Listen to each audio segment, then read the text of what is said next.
चलिए मैं आपको एक और स्टोरी से अवगत कराता हूँ। इस कहानी में एक पति है, एक उसकी पत्नी है और 3 बच्चे हैं। जब शादी हुई तो इन दोनों में उम्र में फासला लगभग 8 से 10 वर्ष का था। शादी उसके गांव गोहाना के पास में एक गोहाना के पास में ककाना भादरी के नाम से कोई गांव है। ये कहानी वहाँ की है जो सोनीपत के डिस्ट्रिक्ट में पड़ता है। तो जो ये व्यक्ति है, जो हस्बैंड है, ये वहीं एक मैरिज हॉल का टेक ओवर मतलब उसको देखभाल करता था। उसकी पत्नी भी उसके साथ रहती थी, उसके बच्चे भी उसके साथ रहते थे।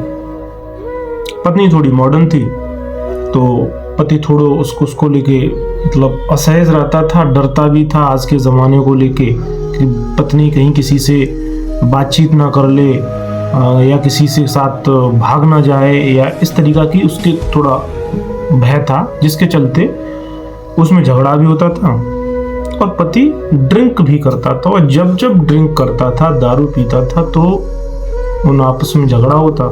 इसके चलते जो उसकी पत्नी थी उसको उससे नफरत होने लगी। नफरत इस हद तक हुई कि उस व्यक्ति को जिस चीज का डर था वही हुआ। इन पत्नी ने एक अन्य पुरुष से अपना संबंध बनाया, मिलना जुलना हुआ इन दोनों का।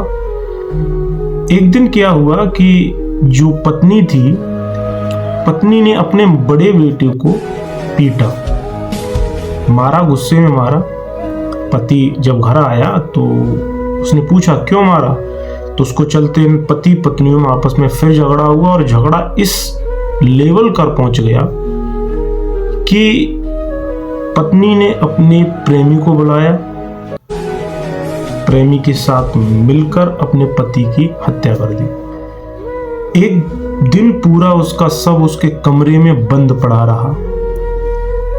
जो पति था उसका भाई उसको एक दिन मिलने आया अगले दिन, तो वो ना मिला तो उसे कमरा तोड़ा और अंदर देखा तो सब पड़ा मिला था। पत्नी वहां थी नहीं, फरार हो चुकी थी अपने प्रेमी के साथ। बच्चे को कुछ पता नहीं था, जो 3 बच्चे थे। उसका जो भाई था उसने पुलिस को रिपोर्ट की, पुलिस ने छानबीन की तो बड़े बेटे ने बताया कि मेरी मम्मी ने मुझे जब मारा तो पापा में आपस में झगड़ा हुआ। झगड़ा लेके पूरी कहानी पुलिस को बता दी। पुलिस ने जब तलाश की तो मोहतरमा मिल गई,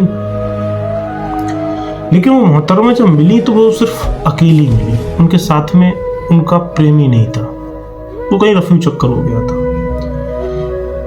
पत्नी ने पूरा कहानी बताई, ऐसे ऐसे हमारी शादी 2012 में हुई, ये परिस्थितियां हुई, लड़ाई झगड़े होते थे, दारू पीता था, दारू पी के मुझसे जबरदस्ती संबंध बनाता था, मुझे प्रताड़ित करता था, मुझे कहीं जाने देता नहीं था।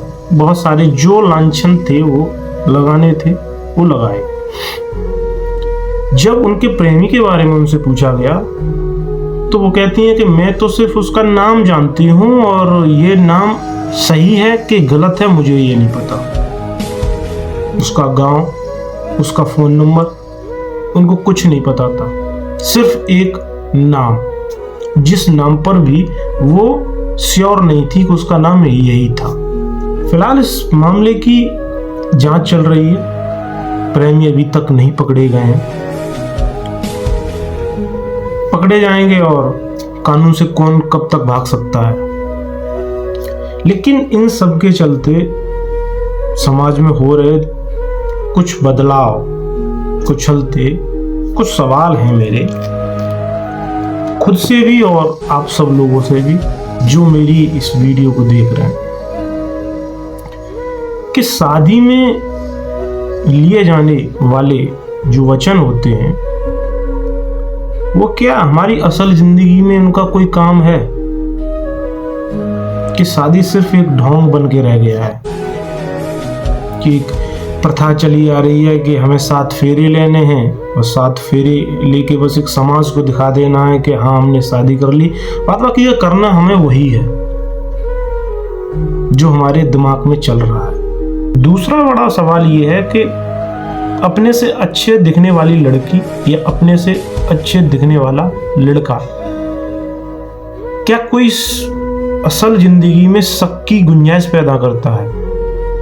क्या अपने लड़का अपने जीवन में या लड़की अपने जीवन में अपने दिनचर्या के काम के चलते एक और काम ढूंढ लेता है शादी करने के बाद?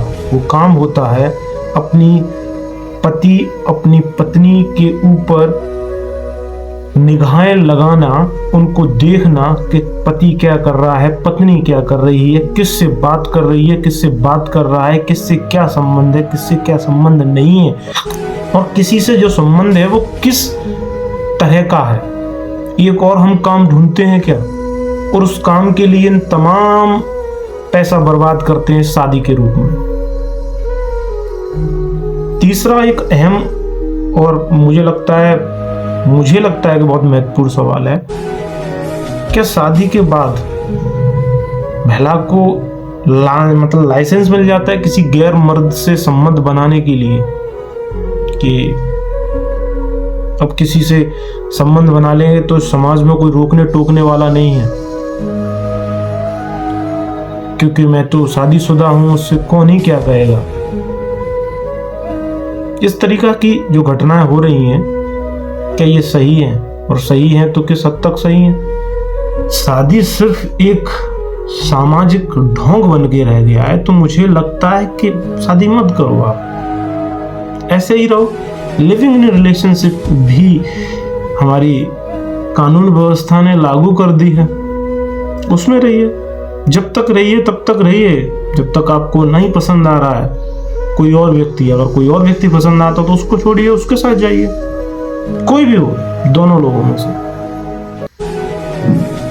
मगर किसी के साथ जीवन के साथ खेलना इस तरीका से मुनासिब नहीं है। कमेंट बॉक्स आपके लिए खुला हुआ है, आप अपनी प्रतिक्रिया जरूर दें, और मैं चाहूंगा कि आप जरूर दें इसमें प्रतिक्रिया। मैं ईशलेंद्र यादव, नमस्कार।